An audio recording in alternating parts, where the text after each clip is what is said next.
کسی نے سوال پوچھا کہ کہا جاتا ہے کہ قربانی کرنے والے ذوالحجہ کی چاند رات سے پہلے اپنے ناخن اور بالوں کو ترشوا لیں، اس کے بعد قربانی تک جو ہے یہ ناخن اور بال نہ ترشوائے جائیں۔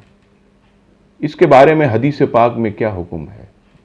جواب سماعت فرمائیے، مسلم شریف کی حدیث پاک میں ہے کہ قربانی کرنے والوں کے لیے یہ مستحب ہے کہ وہ ذوالحجہ کا چاند نظر آنے سے پہلے اپنے ناخن اور بال ترشوا لیں۔ چاند نظر آنے کے بعد سے قربانی کرنے تک وہ اپنے ناخن اور بال نہ ترشوائیں۔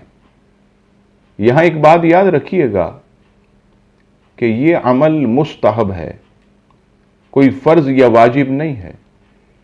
اگر کوئی شخص ذوالحجہ کے 10 ایام میں اپنے ناخن کاٹے، بال اگر کٹوائے تو اس میں وہ گناہ گار نہیں ہوگا۔ اگر ایسا عمل کرے گا کہ وہ ناخن بھی نہ کٹوائے، بال بھی نہ کٹوائے، تو وہ جو ہے اجر پائے گا۔ یہ حجاج کرام کی مشابہت کی وجہ سے اللہ کے محبوب صلی اللہ تعالی علیہ وسلم نے ہمیں حکم دیا، لیکن یہ کریں تو ثواب ہے، نہ کریں تو کوئی گناہ نہیں ہے۔ لہٰذا اس عمل کو واجب یا فرض نہ سمجھا جائے، بلکہ مستحب عمل ہے۔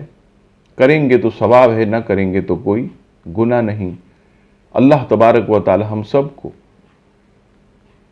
مسائل دینیہ سمجھنے کی توفیق عطا فرمائے اور اس پر عمل کرنے کی توفیق عطا فرمائے، آمین۔